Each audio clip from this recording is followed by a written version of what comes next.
കൃഷ്ണയുടെ ജീവിതത്തിലെ ഏറ്റവും പ്രധാനപ്പെട്ട ദിവസമായിരുന്നു അത്. അവളുടെ വിവാഹ ദിവസം.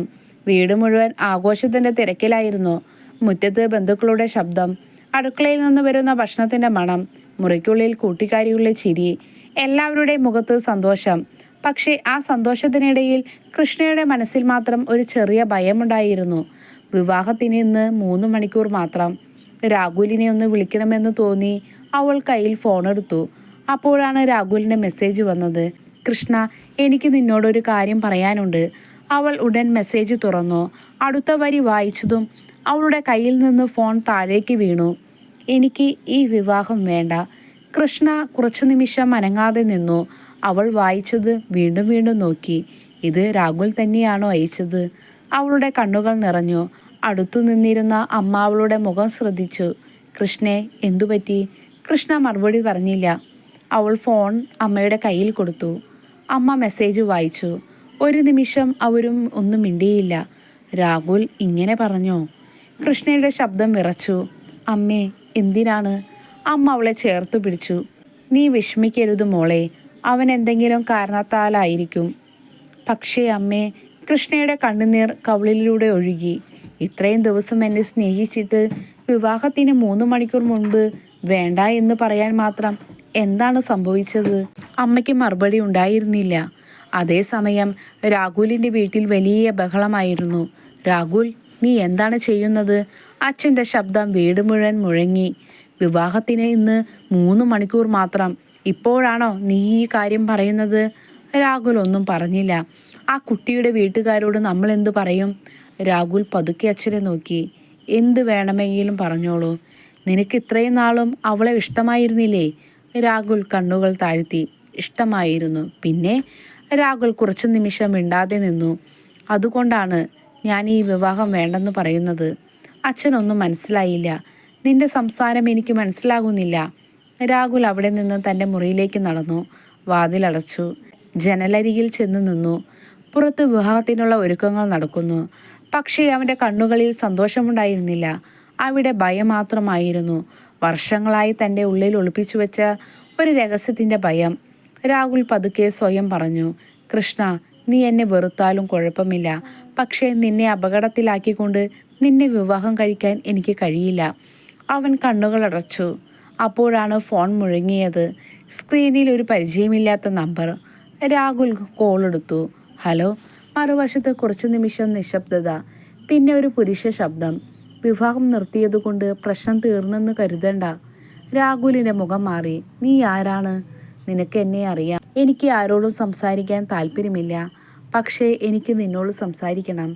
രാഹുൽ മിണ്ടാതെ നിന്നു. മറുവശത്തെ ശബ്ദം വീണ്ടും പറഞ്ഞു.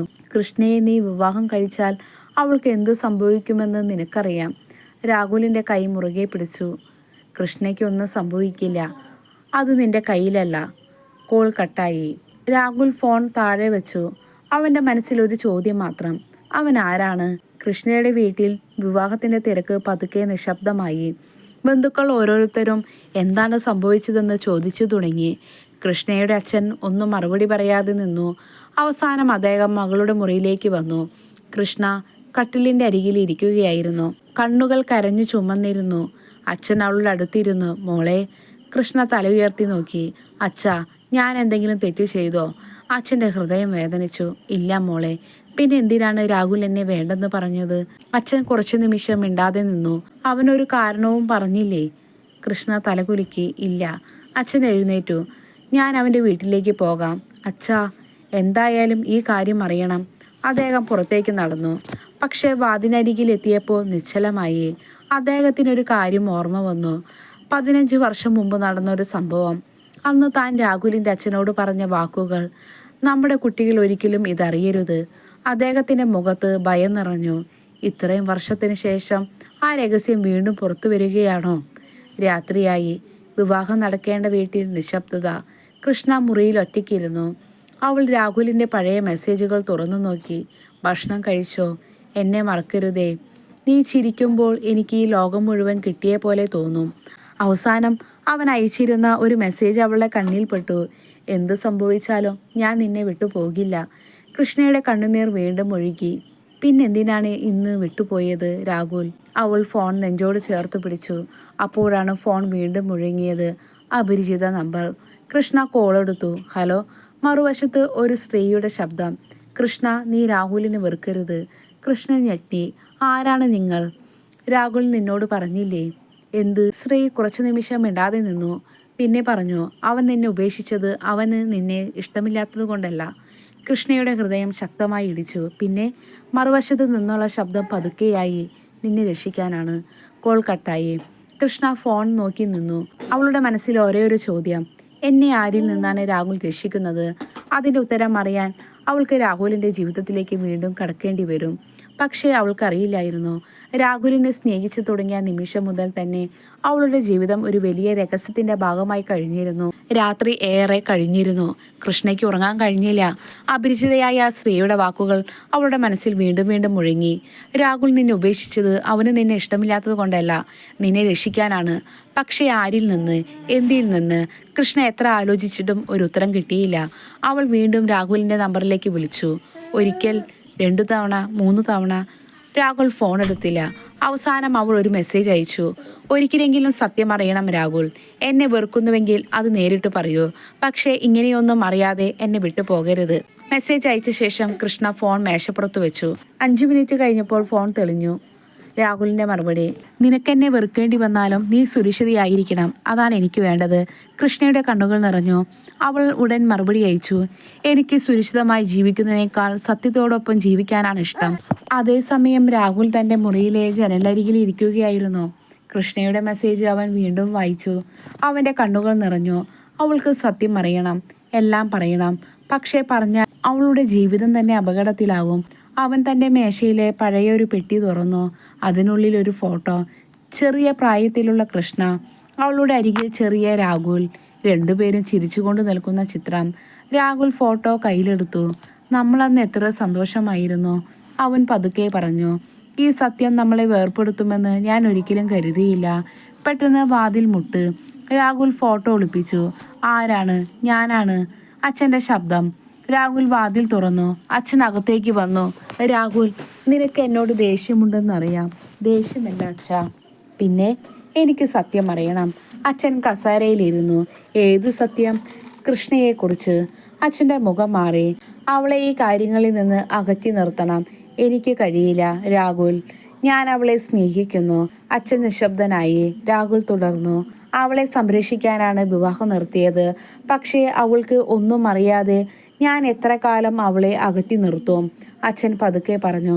സത്യം അറിഞ്ഞാൽ അവൾ നിന്നെ ഒരിക്കലും ക്ഷമിക്കില്ല. അത് ഞാൻ സഹിക്കും. പക്ഷേ അവൾക്ക് അപകടം സംഭവിച്ചാൽ? രാഹുൽ ഒന്നും പറഞ്ഞില്ല. അച്ഛൻ എഴുന്നേറ്റു. ഇനിയൊരു കാര്യം കൂടി നീ അറിയണം. രാഹുൽ തിരിഞ്ഞു നോക്കി. എന്ത്? അച്ഛൻ പതുക്കെ പറഞ്ഞു. കൃഷ്ണയുടെ അച്ഛൻ 15 വർഷം മുമ്പ് മരിച്ചിട്ടില്ല. രാഹുൽ ഞെട്ടി. എന്ത്? അവൻ ജീവനോടെയുണ്ട്. രാഹുലിൻ്റെ ശ്വാസം നിലച്ചു. എവിടെയാണ്? അച്ഛൻ മറുപടി പറയുന്നതിന് മുൻപ് താഴെ നിന്ന് ഒരു ശബ്ദം കേട്ടു. വാതിൽ തുറക്കുന്ന ശബ്ദം. ഇരുവരും താഴേക്ക് നോക്കി. വീട്ടിലെ പ്രധാന വാതിലിനരികിൽ ഒരു മനുഷ്യൻ നിൽക്കുന്നു. അവൻ്റെ മുഖം ഇരുട്ടിലായിരുന്നു. രാഹുൽ പതുക്കെ താഴേക്ക് ഇറങ്ങി. ആരാണ്? ആ മനുഷ്യൻ വെളിച്ചത്തിലേക്ക് വന്നു. രാഹുലിൻ്റെ മുഖം മാറി. അവൻ ഒരിക്കലും പ്രതീക്ഷിക്കാത്ത ഒരാളായിരുന്നു അത്. കൃഷ്ണയുടെ അച്ഛൻ. അദ്ദേഹം രാഹുലിനെ നോക്കി പതുക്കെ പറഞ്ഞു. എൻ്റെ മകളെ നീ വിവാഹം കഴിക്കരുത്. രാഹുൽ ഞെട്ടി. എന്തുകൊണ്ട്? കൃഷ്ണയുടെ അച്ഛൻ്റെ കണ്ണുകളിൽ വേദന നിറഞ്ഞിരുന്നു. കാരണം ഞാൻ നിന്നോട് പറയാതെ പോയ ഒരു സത്യമുണ്ട്. രാഹുൽ ഒന്നും മിണ്ടാതെ കൃഷ്ണയുടെ അച്ഛനെ നോക്കി. എന്ത് സത്യമാണ്? കൃഷ്ണയുടെ അച്ഛൻ പതുക്കെ അകത്തേക്ക് നടന്നു. ഇത് ഇവിടെ പറയാൻ പറ്റില്ല. രാഹുലിൻ്റെ അച്ഛൻ വാതിലടച്ചു. നീ ഇത്രയും വർഷത്തിന് ശേഷം എന്തിനാണ് തിരികെ വന്നത്? കൃഷ്ണയുടെ അച്ഛൻ അവനെ നോക്കി. ഇനി ഒളിച്ചു നിൽക്കാൻ കഴിയില്ല. രാഹുൽ അസ്വസ്ഥനായി. എനിക്കൊന്നും മനസ്സിലാകുന്നില്ല. കൃഷ്ണയെ ഞാൻ വിവാഹം കഴിക്കരുതെന്ന് എല്ലാവരും പറയുന്നു. പക്ഷേ കാരണം ആരും പറയുന്നില്ല. കൃഷ്ണയുടെ അച്ഛൻ കുറച്ചു നിമിഷം മിണ്ടാതെ നിന്നു. പിന്നെ പോക്കറ്റിൽ നിന്നൊരു പഴയ ഫോട്ടോ എടുത്തു. ഇത് നോക്ക്. രാഹുൽ ഫോട്ടോ വാങ്ങി. അതിൽ കൃഷ്ണയുടെ അച്ഛനും രാഹുലിൻ്റെ അച്ഛനും കൂടെ നിൽക്കുന്നു. പക്ഷേ അവരുടെ ഇടയിൽ ഒരു ചെറിയ പെൺകുട്ടി. രാഹുൽ ഫോട്ടോ സൂക്ഷിച്ചു നോക്കി. ഇത് കൃഷ്ണയാണോ? അതെ. പിന്നെ ഇതിൽ? അവൻ ഫോട്ടോയുടെ പിന്നിലേക്ക് നോക്കി. അവിടെ ഒരു തീയതി. 2009 ജൂൺ 14. രാഹുൽ ഞെട്ടി. അത് കൃഷ്ണ ജനിക്കുന്നതിന് മുൻപുള്ള തീയതിയല്ലേ? കൃഷ്ണയുടെ അച്ഛൻ തല കുനിച്ചു. അതുകൊണ്ടാണ് ഈ ഫോട്ടോ പ്രധാനപ്പെട്ടത്. രാഹുൽ ഒന്നും മനസ്സിലാകാതെ നോക്കി. പക്ഷേ കൃഷ്ണ ജനിച്ചത് 2018-ലല്ലേ? അതെ. അപ്പോൾ ഈ കുട്ടി ആരാണ്? കൃഷ്ണയുടെ അച്ഛൻ കണ്ണുകളടച്ചു. അതാണ് ഞാൻ ഇത്രയും വർഷം മറച്ചുവെച്ച സത്യം. അപ്പോഴാണ് രാഹുലിന്റെ അച്ഛൻ ഇടപെട്ടത്. ഇനി അവനോട് പറയേണ്ട സമയമായി. കൃഷ്ണയുടെ അച്ഛൻ പതുക്കെ പറഞ്ഞു. ഈ കുട്ടി കൃഷ്ണയല്ല. രാഹുൽ ഞെട്ടി. പിന്നെ ആരാണ്? അദ്ദേഹം മറുപടി പറയാതെ ഫോട്ടോയിലെ കുട്ടിയെ നോക്കി. അവളുടെ പേര്. അദ്ദേഹം ഒരു നിമിഷം നിർത്തി. അവൾ കൃഷ്ണയുടെ ഇരട്ട സഹോദരിയായിരുന്നു. രാഹുൽ ഒന്നും പറയാനാകാതെ നിന്നു. ഇരട്ട സഹോദരി? അതെ. പക്ഷേ കൃഷ്ണയ്ക്ക് ഒരു സഹോദരി ഉണ്ടെന്ന് എനിക്കൊരിക്കലും അറിയില്ലായിരുന്നു. ആരും അറിഞ്ഞിരുന്നില്ല. എന്തുകൊണ്ട്? കൃഷ്ണയുടെ അച്ഛൻ്റെ കണ്ണുകൾ നിറഞ്ഞു. കാരണം അവൾ ജനിച്ച ദിവസം തന്നെ കാണാതെയായി. രാഹുൽ ഞെട്ടി. എവിടേക്ക്? അദ്ദേഹം പതുക്കെ പറഞ്ഞു. അവളെ ആരോ കൊണ്ടുപോയി. മുറിയിൽ നിശബ്ദത നിറഞ്ഞു. രാഹുലിന്റെ മനസ്സിൽ മറ്റൊരു ചോദ്യം. ഇപ്പോൾ എന്തിനാണ് ഈ കാര്യം പറയുന്നത്? കൃഷ്ണയുടെ അച്ഛൻ രാഹുലിന്റെ കണ്ണുകളിലേക്ക് നോക്കി. കാരണം ആ പെൺകുട്ടി ഇപ്പോൾ തിരിച്ചെത്തിയിട്ടുണ്ട്. രാഹുലിന്റെ ഹൃദയം ശക്തമായി ഇടിച്ചു. എവിടെ? കൃഷ്ണയുടെ അച്ഛൻ ഒരു പേര് പറഞ്ഞു. രാഹുലിന്റെ മുഖം വെളുത്തുപോയി. കൃഷ്ണയുടെ വിവാഹത്തിനെത്തുന്ന അതിഥികളുടെ കൂട്ടത്തിൽ. രാഹുൽ ഞെട്ടി. അവൾ ആരാണെന്ന് നിങ്ങൾക്കറിയാമോ? കൃഷ്ണയുടെ അച്ഛൻ തല കുനിച്ചു. അറിയാം. ആരാണ്? അദ്ദേഹം പതുക്കെ പറഞ്ഞു. അവൾക്ക് ഇപ്പോൾ മറ്റൊരു പേരാണ്. അപ്പോഴാണ് രാഹുലിന്റെ ഫോൺ മുഴങ്ങിയത്. സ്ക്രീനിൽ കൃഷ്ണയുടെ പേര്. രാഹുൽ കോൾ എടുത്തു. മറുവശത്ത് കൃഷ്ണയുടെ ശബ്ദം. രാഹുൽ, എൻ്റെ വീട്ടിൽ ഇപ്പോൾ ഒരു പെൺകുട്ടി വന്നിട്ടുണ്ട്. രാഹുൽ ഞെട്ടി. എങ്ങനെയുള്ള പെൺകുട്ടി? കൃഷ്ണ പതുക്കെ പറഞ്ഞു. എന്നെപ്പോലെ തന്നെ കാണുന്ന ഒരാൾ. തുടരും. അപ്പോൾ അടുത്ത പാർട്ട് വേഗം ഇടാം. വീഡിയോ ഇഷ്ടപ്പെട്ട് കഴിഞ്ഞാൽ ലൈക്ക് ചെയ്യാനും കമൻറ്റ് ചെയ്യാനും അതുപോലെ ഈ ചാനൽ സബ്സ്ക്രൈബ് ചെയ്യാനും മറക്കരുത്. അപ്പോൾ ഓക്കെ.